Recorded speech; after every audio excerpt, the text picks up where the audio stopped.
എല്ലാവരും ഞങ്ങളോട് ക്ഷമിക്കണം. ഇതെന്റെ ചേച്ചീന്റെ ഭർത്താവാണ്. ഈ നിഷ്കളങ്കമായി മുഖത്തോട്ട് നോക്കി ഇദ്ദേഹത്തിന്റെ ഈ ആത്മാർത്ഥമായ സ്നേഹം കണ്ടിട്ടാണ് ഞാൻ ഇദ്ദേഹത്തിനോട് ജീവിക്കാനുള്ള തീരുമാനം എടുത്തത്.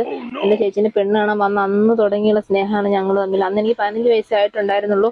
ഇപ്പൊ എനിക്ക് 18 വയസ്സും കഴിഞ്ഞ് 21 വയസ്സുമായി. അതിനിടയ്ക്ക് അറിയാണ്ട് ചേച്ചിയിൽ 3 കുട്ടികളുണ്ടായിന്നല്ലാതെ ഏട്ടൻ വേറൊരു തെറ്റും ചേച്ചിനോട് ചെയ്തിട്ടില്ല. പിന്നെ ചേച്ചിന്റെ അടുത്ത് ഞങ്ങൾക്കെതിരെയുള്ള എല്ലാ തെളിവുകളും ഉണ്ട്. അതുകൊണ്ടാണല്ലോ പോകുന്നത്.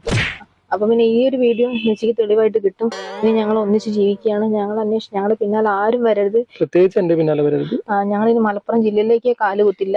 അതുകൊണ്ട് ഞങ്ങളിപ്പോ താമസിക്കാൻ പോകുന്നത് കാലിക്കറ്റ് യൂണിവേഴ്സിറ്റിയുടെ അടുത്താണ്. ആരും ഞങ്ങൾ അന്വേഷിച്ച് പിന്നാലെ വരരുത്. ലൊക്കേഷൻ പറഞ്ഞെന്ന് വെച്ചിട്ട്. കാരണം അതിന്റെ ആവശ്യമില്ലല്ലോ.